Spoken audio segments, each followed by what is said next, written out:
beautiful people. Welcome to another episode of What's the Tea, where I talk about a little bit of this and a little bit of that, news and information. And what's happening in the world of LGBTQA and the lives same gender loving people of African descent? Not a whole lot, but I'll tell you what I know. As you guys know, for the last couple of weeks, we've been dealing with the whole marriage equality thing. We had the Supreme Court hearings where they heard about same-sex marriage, and also DOMA, which is the Defense of Marriage Act. And so now we're just kind of awaiting their decision to see how that's going to all fall out. But in the meantime, I came across this story about a couple of sisters that were featured in Jet magazine, Quiet as It's Kept. So as you know, back in December, there was a couple of brothers who were featured in Jet, a gay couple, and there was this big announcement that the first ever queer couple to be featured in Jet magazine. But Quiet as It's Kept, no, they were not the first. Actually, it was a couple of sisters, Edna Knowles and Peaches Stevens of Chicago, back in 1970.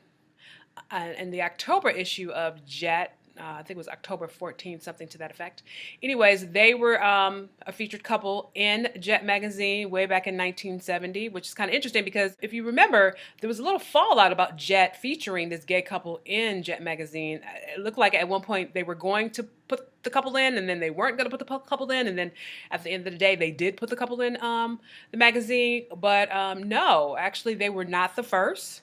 Some sisters were the first. Yay for the sisters. And and so what's also interesting about this couple is that they also have in their hands a marriage license. So this is the lowdown. It looks like, the couple went to their city or their local office and they applied for the marriage license and they received a marriage license. However, it looked like by the time it was processed and got to the state was like, well, this is two women, these are not the rules and regulations of who are allowed to have marriage license. And as a result, it was thrown out and voided. But they probably more than likely just got rid of it. But on another note, I wanted to talk a little bit about another story that I heard about Ben Carson. I don't know if you guys remember Ben Carson, but he was in the movie Gifted Hands. This brother actually worked his way, pulled himself out of poverty to become one of America's top leading neurosurgeons. What he's most well known for is he did this surgery to separate conjoining twins. Now, if you know anything about those surgeries, generally when that is done, either one or both of the twins die. But Ben Carson mapped out a plan, executed a surgery, and was able to not only separate the conjoining twins, but they also lived. So it was pretty phenomenal, pretty amazing stuff. Now, even though he has an amazing mind and he's an amazing surgeon, he seems to be saying some unamazing things. He was interviewed last week because I guess he's running for public office. Now, I have always known Ben Carson to be a Black Republican since as far as I've known what his political affiliation is. And so that's cool that he's running for public office. But in his interview, when they asked him about gay marriage, he lumped gay folks with pedophiles and people who are into bestiality. Now, where did that come from? At any rate, it used to be back in the day that people would lump gay folks with pedophiles and bestiality, but I thought we had been educated to not do that anymore, that's not smart to do. But he did it anyways, and he was saying that these groups are not going to redefine marriage as we know it. But anyway, so Ben Carson made this statement, and then he apologized. Imagine that. I don't know if he's sincere about his apology. I believe that it's more political than it is anything. But you know what? It really, for me, his statement is so indicative of the fact of the ignorance that is still pervasive in our world. People, lumping. I thought that was so passé. That's so like last century stuff. I mean, what was he thinking? Anyways, so yeah, but To further support Ben Carson's opinions, actually, BET did a poll. Now, y'all remember last time I did my episode, which was a couple weeks ago, I talked a little bit about how ABC News did a poll, and they were saying that more people were in support of gay marriage, and how I questioned if that was really true for Black folk. That may have been true across the board in terms of everybody else, but I wasn't convinced that as for Black folks that was true. And as it just so happens, I was absolutely correcto mundo. BET, Robert Johnson, who owns BET, did a poll, and he kind of assessed a couple of things with the Black community in terms of how we thought about civil rights, and then also where was our level of support around gay marriage. And he found out, number one, 55% of us believe that gay rights is in no way, shape, or form, not even a little bit, nowhere near compatible or comparable to African American civil rights. Black folks do not see the connection. They are not able to understand why anybody's civil rights, is just like African American civil rights. And I can understand, because one of the things that the article mentioned is that Black folks say that, well, gays didn't go through 400 years of slavery. They didn't go through Jim Crow and segregation and all these other kind of activities that happen, not activities, Lord, that's not what I want to say. Things that have happened to Black folks over the years. But at the end of the day, it's really about saying we deserve the same equal rights as anybody else, whether we're gay or not. So, we still got a lot of work to do in the Black community. Also, they, asked people about gay marriage, and 40% said that they are not in support of gay marriage. They believe that marriage is between a man and a woman. It goes back to the whole biblical thing, Sodom and Gomorrah and those Leviticus scriptures. And but I thought was interesting in the report as well is that 40% were in support. So you got 42% are saying, no, we don't support gay marriage. But then we got 40% saying, yes, we support gay marriage, which, is kind of like saying half and half, but more not. So that could be an indication that there might be a little bit of an increase in support of gay marriage.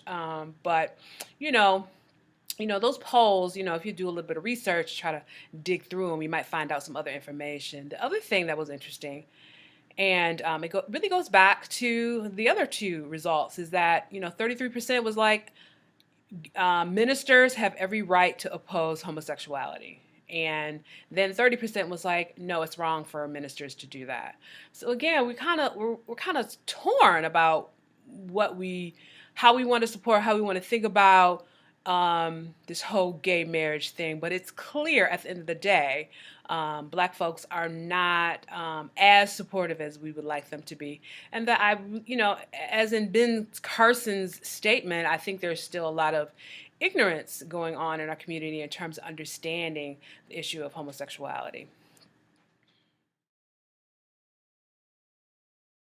On another note, I wanted to talk a little bit about this whole gay marriage thing, and to add a little bit of commentary in that, I used to work for the Human Rights Campaign as a national field organizer, and I remember back, it was in the late 90s, about 2000, I think that was when, and it might have been a little bit earlier than that, that's when really the gay movement decided to make marriage the number one issue. Now, I, on one hand, wasn't really in agreement with us choosing marriage as a number one issue, because I felt like there were a lot of other issues that were more important. Like, I'm more worried about, will I get fired from my job if I come out? You know what I mean? What about insurance and benefits and tax credits and stuff like that, as well as, what if I want to serve in the Army? You know what I mean? Or the armed forces. Like, for me, there were a lot of other issues that were more important, but somehow, the gay community decided at some point in juncture, amongst whoever, to make marriage the number one issue. And I can understand,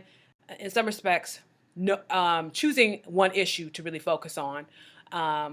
But for me, marriage, it never sat easy with me about marriage being the number one issue that the gay community was focused on. Because I just felt like the institution of marriage was dysfunctional, and so what was the marriage really going to do for me?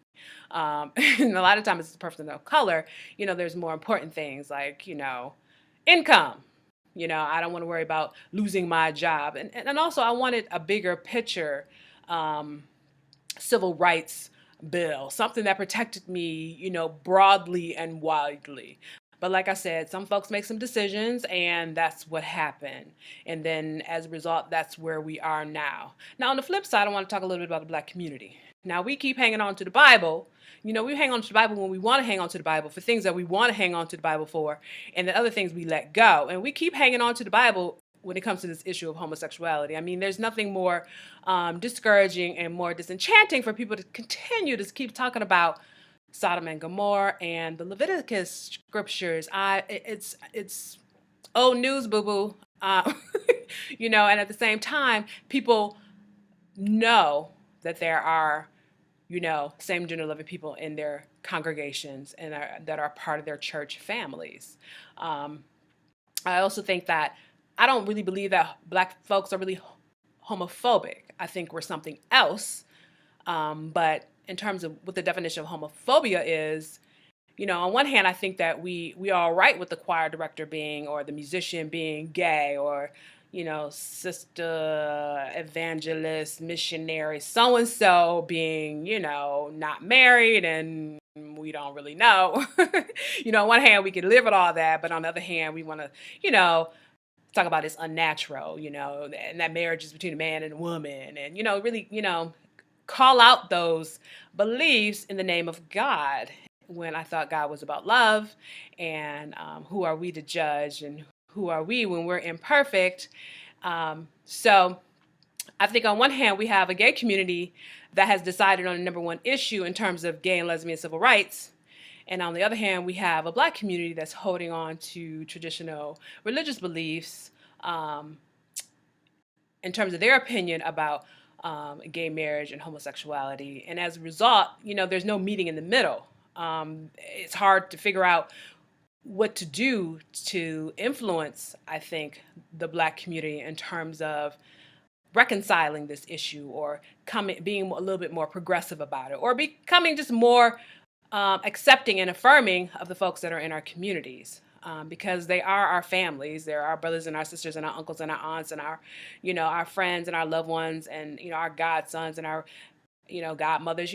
These are viable people in our community. So I think while there may be increased support of gay marriage across the board, I just want to just point out that there's still a lot of work to be done in the gay community. So I'm going to get off my soapbox right about now. Yes, I am. Okay, folks. Anyways, the next thing we're going to talk about is... Oh, good news. Some good news. After all that, not so good news. So, yesterday, it sure was, it was yesterday, Anderson Cooper interviewed an NFL football player. Either he is or I don't know. I guess he is a football player. I guess he was kicked off his team, or I don't know. And anyways, his name is Brandon Ian Bardajo. And so the story starts off that so a whole bunch of athletes are going to be coming out of the closet. And so Brandon, I guess he's been a supporter of same-sex marriage and been supportive of gay rights. And he was being interviewed about this. And what I wanted to explain to people was that it's not really clear whether or not a whole bunch of athletes are going to come out. What Brandon was saying is that, he's in communication with organizations and people that know other people that are athletes, and that some of them want to come out, and how maybe if all of them came together, then they could all come out at once. So he didn't really affirm nor deny, whether or not a whole bunch of athletes are going to come out. They say 4, but, you know how the news is. They just make up a number. But it was interesting for him to present the fact that, there are some folks out there and they want to come out. And for me, it was kind of like, it could potentially really be some really great, great news, whether or not who they are, but if they are African American, because, there are a lot of Black athletes. All right, family. I'm just gonna, in closing, gonna do a couple little shout outs to some Black Prides that are coming up in April. Again, Philly's Black Gay Pride is happening April 21st and 25th through the 28th in Philadelphia. And you can email them at phillyblackpride.org and get more information about their event. Also coming up in May is 2 Black Prides that I'm going to announce. There may be others, but the 2 that I know about is, one is in Houston called Houston Splash. It's pretty hot and sexy Black Gay Pride. And you can, it's held May 9th, May 9th through the 13th. Yes, it is in Houston. And you can find out more information by going to the website at houstonsplash.org. And then one of my favorite Black Prides, actually my all-time favorite Black Pride in the whole wide world is DC Black Pride, which is happening Memorial Day weekend, May 24th through the 26th. And one of the reasons why I really love DC Black Pride is because it was one of the first really, really big Black Gay Prides that I had ever been to. Last thing before I go is I'm doing what I call a pre-announcement. I am going to be having, in one of my upcoming episodes, I'm going to tell you guys about my Black Gay Pride contest. And the winners will be getting T-shirts, Coming Out Black T-shirts. Yay! So make sure you come back. Make sure you come back and visit me and find out more about that. I'm really excited about that. But in closing, like you guys, if you have any news and announcements or information that you want me to share, please feel free to email me at info@comingoutblack.com or charlotte@comingoutblack.com. But I just want to say that you are perfect, whole, and complete, and you are okay just the way that you are. Peace and much love, family. So take good care of yourselves, and I'll see you next time.